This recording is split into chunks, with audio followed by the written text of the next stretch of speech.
Olá, concurseiro! Começamos mais uma aula de atualidade para concursos. Analisaremos várias notícias, entre elas, Prêmio Nobel da Paz. União Europeia recebe o Prêmio Nobel da Paz do ano de 2012. Um tema muito importante para o mundo inteiro é a divulgação que a União Europeia foi agraciada no dia 12 de outubro com o Prêmio Nobel da Paz. A divulgação dessa categoria do prêmio sempre é esperada por todo o planeta e é anunciada pelo Comitê na Noruega. Para muitos soa estranho. Como pode uma região que sempre viveu em guerras, países se odiando, receberem esse prêmio? De acordo com o júri que decide sobre o prêmio, a União Europeia foi agraciada por contribuir de forma decisiva, abre aspas aí, para o avanço da paz e a reconciliação na Europa, assim como para o estabelecimento da democracia e dos direitos humanos, claro, no continente europeu. Em relação a esse fato, você deve ficar atento nos seguintes pontos que a banca pode explorar e assim usar em questões nas provas. Vamos lá aos temas relacionados às ementas que a banca normalmente presta atenção. Política, tudo isso está relacionado à política, o que aconteceu na Europa. Relações internacionais, isto mudou a maneira que a Europa se relacionou com o mundo. E automaticamente, é claro, as consequências históricas, tanto do que aconteceu com a União Europeia de formar um bloco, como também o fato de ser atribuído a ela o Prêmio Nobel da Paz do ano de 2012. É importante frisar também que a experiência da Europa, a experiência política que a Europa desenvolveu após a Segunda Guerra Mundial é única na história da humanidade. Por isso que nós estamos destacando essa notícia para você. Por quê? Embora tenha acontecido após a Segunda Guerra Mundial e dá a impressão que essa é uma notícia antiga, mas as suas consequências históricas ainda vão se espalhar por muito tempo e você deve ficar ligado. No século passado, os países europeus que hoje formam esse bloco econômico estavam em constante guerra e foram responsáveis pela Primeira e pela Segunda Guerra Mundial. Essas duas guerras transformaram o continente em ruínas, com milhões de mortos em todos os países, e até o Brasil participou desse conflito. A Europa viveu uma paz armada.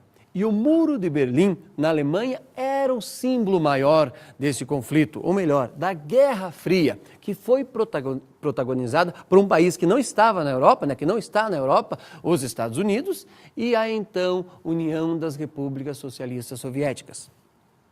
Para a formação do bloco, todos os países tiveram que abrir mão de parte de sua soberania. Vou repetir isso e é importante. Veja, quando se formou o bloco, muitos tiveram que, de uma maneira ou de outra, abdicar da sua soberania.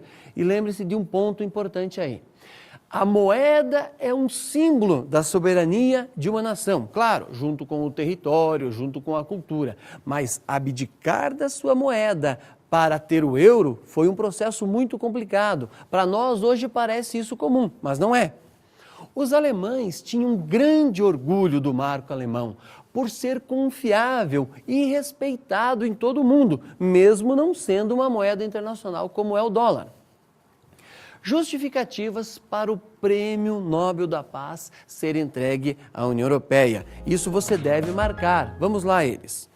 Reconciliação entre França e Alemanha no ano de 62. Isso foi uma prova que inimigos históricos, que sempre brigaram por território dentro do continente, poderiam passar a ser protagonistas de uma reconciliação, de uma nova era para o continente. Importante, note que hoje você sempre vê nos noticiários a França e a Alemanha na briga para reerguer a crise que a União Europeia está vivendo. Outro ponto que você deve marcar, a adesão da Grécia em 81, Portugal e Espanha em 86, dando sustentabilidade à democracia, claro, nesses países.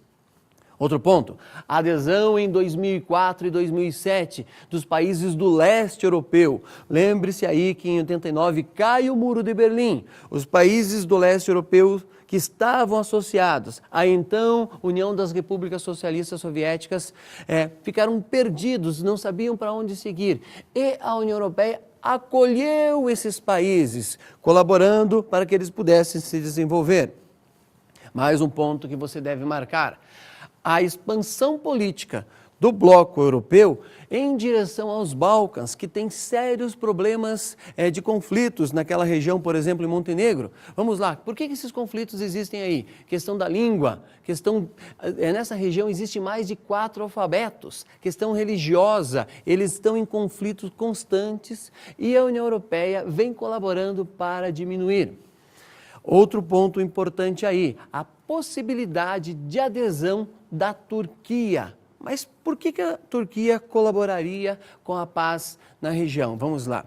Pensa o seguinte, a Turquia tem maioria ligada à religião muçulmana e é um país reconciliador, ele é visto como um país reconciliador na região do Oriente Médio. Então a Turquia faria esta ponte para ajudar na paz com o Oriente Médio. Hoje o bloco da União Europeia vive uma intensa crise, como eu falei anteriormente, do ponto de vista econômico. A mídia nos passa isso como se fosse algo interminável e apocalíptico. É importante frisar isso. Como se todos os países estivessem colocados como peças de dominó, uma do lado da outra, e fossem caindo com o tempo, fossem desaparecer.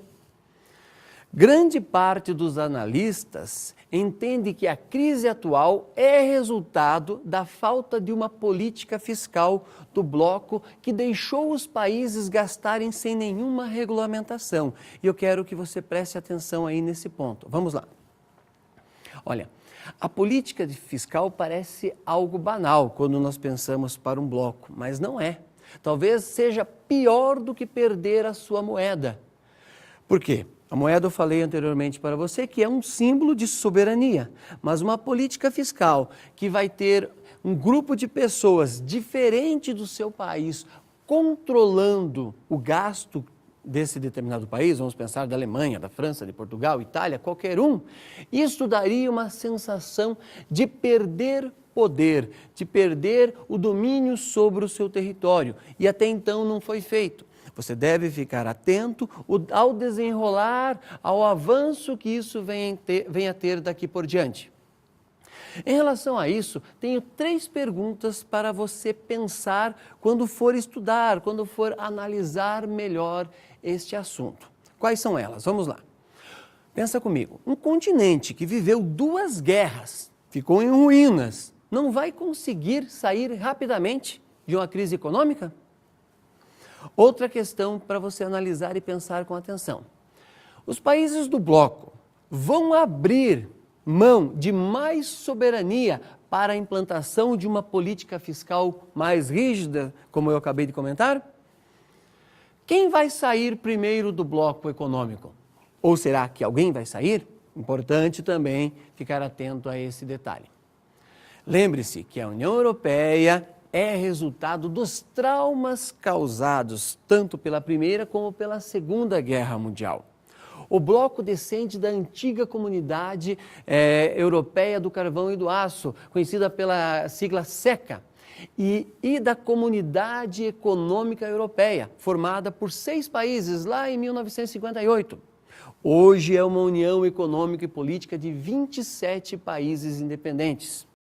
Fazendo uma lembrança rápida aí de outros prêmios Nobel da Paz. Barack Obama, presidente dos Estados Unidos, em 2009. Al Gore, vice-presidente, depois tentou se eleger, não conseguiu, mas 2 estadunidenses. Como que eles foram agraciados com isso, já que eles estiveram envolvidos em guerras por todo o planeta?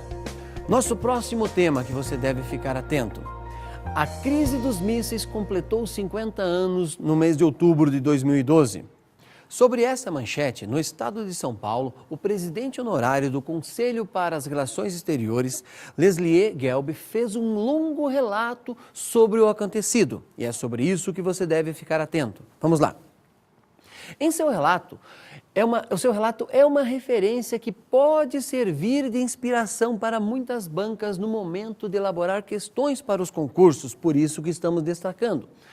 A instalação de mísseis nucleares soviéticos em Cuba provocou há 50 anos o que foi considerado a mais aguda crise da Guerra Fria, protagonizada por Estados Unidos e União Soviética, em que o mundo escapou do apocalipse, abre aspas aí, por acaso, admitem os protagonistas do acordo na época. Por décadas, a crise dos mísseis foi apresentada como um episódio magistralmente administrado por quem? O presidente do momento, John Kennedy. O interessante sobre esse fato é que, segundo a Globo News, a secretária dos Estados Unidos, Hillary Clinton, não poupou comparações da gestão da crise por Kennedy com a atitude da administração Obama em relação à questão nuclear iraniana. É importante você estabelecer essa relação.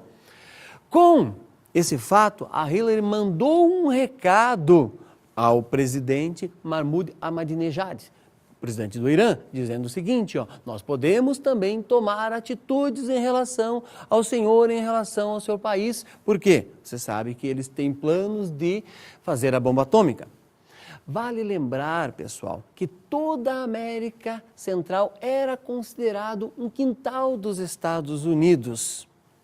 Para fazer sentido tudo isso que estamos falando, você precisa lembrar que sobre a liderança de 3 homens, entre eles Fidel Castro, Camilo Cienfuegos e Che Guevara, e um pelotão de 80 soldados espalharam focos de luta contra o governo cubano, que era alinhado aos Estados Unidos, ou seja, estava justamente no que os Estados Unidos consideravam o seu quintal.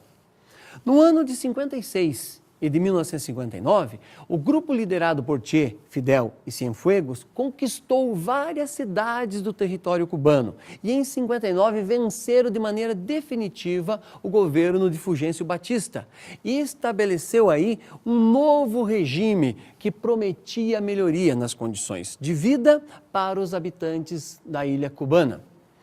A Revolução em Cuba desencadeou em Washington um grande impulso intervencionista contra Fidel, que passou a ser o líder maior dessa conquista.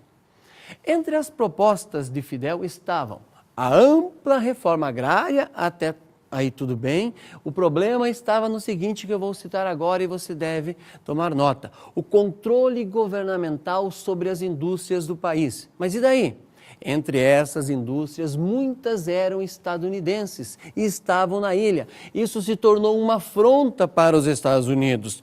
Por isso que a data de 50 anos é importante. Isso, é claro, contrariava os interesses dos Estados Unidos. A resposta foi a suspensão das importações do açúcar cubano, que era uma grande fonte de renda para a população da ilha. Isso levou Fidel a se aproximar do bloco soviético. Lembre-se aí da Guerra Fria. Por que ele se aproximou do bloco soviético? Porque daí ele poderia dar sustentação ao novo poder que ele instalava na ilha cubana. Quando o governo Kennedy assume o poder, ele rompe de forma marcante as ligações diplomáticas que existiam entre Estados Unidos e a ilha de Fidel, como é chamada hoje.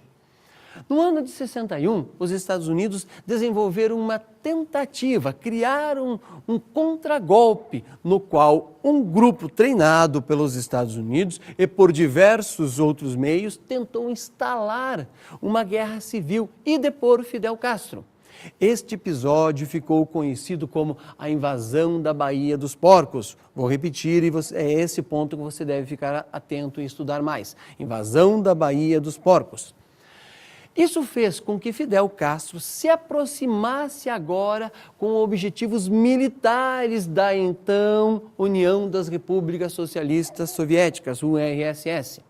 No ano de 62, que é o objeto da lembrança agora, dessa matéria, é importante porque a União Soviética desenvolveu um plano para que a ilha fosse um ponto estratégico e desejou instalar ali o quê? Os mísseis apontando para os Estados Unidos. Esse episódio fez com que Cuba ficasse completamente isolada e automaticamente ligada à União Soviética.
Good evening, my fellow citizens. This government, as promised, has maintained the closest surveillance of the Soviet military buildup on the island of Cuba. Within the past week, unmistakable evidence has established the fact that a series of offensive missile sites is now in preparation on that imprisoned island. The purpose of these bases can be none other than to provide a nuclear strike capability against the Western Hemisphere. Neither the United States of America nor the world community of nations can tolerate deliberate deception and offensive threats on the part of any nation, large or small. We no longer live in a world where only the actual firing of weapons represents a sufficient challenge to a nation's security to constitute maximum peril.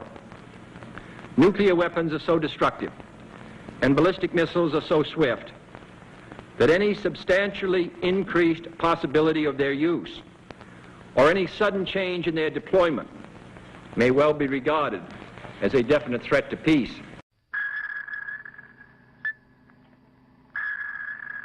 A crise dos mísseis em 1962 foi um momento fundamental na história da Guerra Fria. Por quê?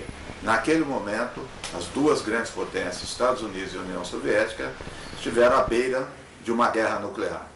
Então, as duas grandes potências, como todos sabem, já possuíam um arsenal nuclear de grandes proporções. E naquele momento, a União Soviética transportou a base de lançamento de mísseis para Cuba, que fica bem próximo dos Estados Unidos. Com isso, eles adquiririam uma vantagem estratégica, podendo atingir até 70% do território dos Estados Unidos. Diante dessa situação, houve um momento de tensão que durou 13 dias.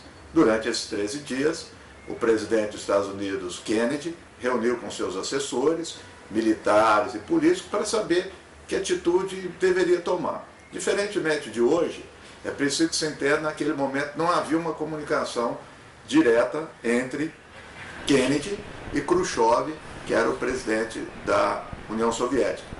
Portanto, as mensagens, os diálogos eram muito ambíguos, era muito difícil de se entender o que se falava. E ninguém falava muito a linguagem clara um para o outro. Então, a tensão psicológica foi muito grande, o medo foi muito grande. Qual é nossa posição de princípio respecto ao armamentismo ou ao desarme? Somos partidarios decididos del desarme.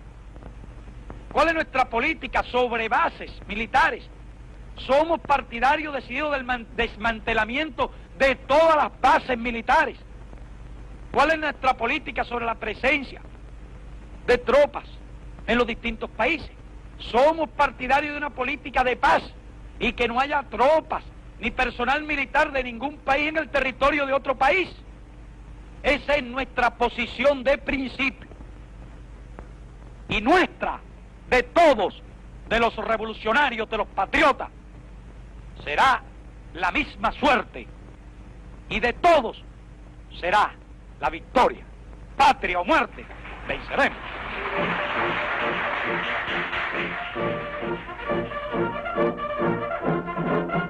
All right, sir. Let me ask you one simple question. Do you, Ambassador Zorin, deny that the USSR has placed and is placing medium and intermediate range missiles and sights in Cuba? Yes or no? Don't wait for the translation, yes or no.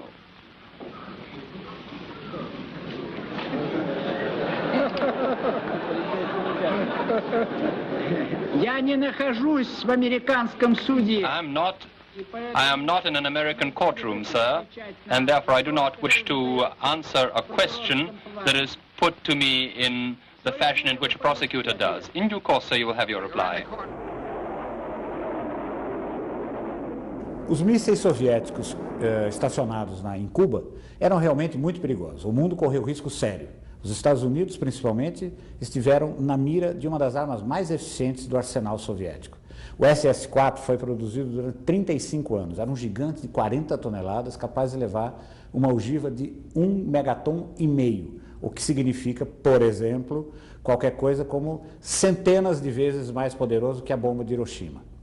A contrapartida, ou seja, a peça de troca oferecida pelos Estados Unidos eram os mísseis Júpiter, velhos, com sistemas de direção muito precários e que não representavam, na verdade, uma grande ameaça. Só que os serviços de informação, a comunidade de informação, o serviço secreto soviético não sabia disso. Aceitou a troca numa boa, o que significou o fim da crise.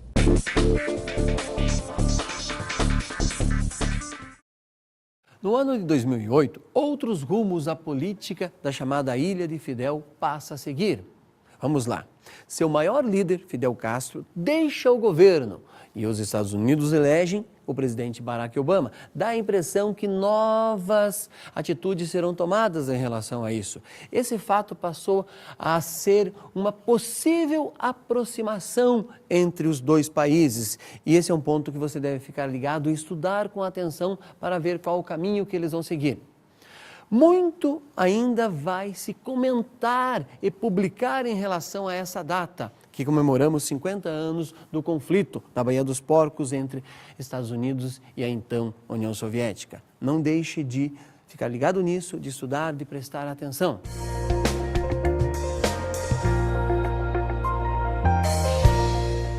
Agora eu vou resolver com você uma questão sobre esse tema ou relacionada sobre esse tema, assim você já se acostuma com esse modelo. O pensador Raymond Aron definiu a Guerra Fria como um período em que a guerra era improvável e a paz impossível. Um período em que a opinião pública acompanhou o conturbado relacionamento entre os Estados Unidos e a União Soviética. Sobre a Guerra Fria, leia as proposições e assinale a alternativa correta. Proposição 1. Em 1947, o presidente norte-americano Harry Truman, num discurso no Congresso, afirmou que os Estados Unidos se posicionariam a favor das nações livres que desejassem resistir às tentativas de dominação. A meta de Truman era combater o comunismo e a influência soviética, oficializando a Guerra Fria. Questão alternativa certa, importante que você guarde inclusive esse conteúdo. Proposição 2. O Plano Marshall foi um programa de investimentos de recuperação econômica para os países europeus, em crise após a Segunda Guerra Mundial. Verdade, isso também. George Marshall foi que fez esse plano para atrair os países que ficariam sob a influência da então União Soviética. Proposição 3. Criado pela China comunista, o Comecon foi o organismo encarregado de conseguir a união dos principais partidos comunistas europeus, além de afastar da supremacia norte-americana os países sob sua influência, gerando o bloco, abre aspas, da cortina de ferro. Essa questão está errada. Quem fez o Comecon foi a então União Soviética para contrapor o Plano Marshall. Fica atento a isso. Proposição 4. A Organização do Tratado do Atlântico Norte, OTAN, foi criada em abril de 1949, reunindo países da Europa Ocidental e os Estados Unidos numa aliança militar. Seu principal objetivo era fazer frente à União Soviética e a seus aliados da Europa Oriental. Verdade essa questão e esse conteúdo também você deve registrar. Proposição 5. A derrubada do Muro de Berlim em 1989 pode ser considerada como um marco do final do período da Guerra Fria. Verdade, o Muro de Berlim posteriormente, na sequência, sua queda, um símbolo e o fim da então União Soviética. Então, para oficializarmos a questão correta, a alternativa certa, a alternativa D é a correta. 1, 2, 4 e 5. Dicas de estudo. Eu tenho para você uma dica muito importante que você deve ficar atento. Vale a pena ler o livro de Eric Hobsbawm, Tempos Interessantes, Uma Vida no Século XX. Nesse livro você vai conseguir estudar de maneira muito mais aprofundada tudo isso que nós falamos agora. Seu livro é uma atualidade. Eu desejo a você ótimos estudos e boa prova!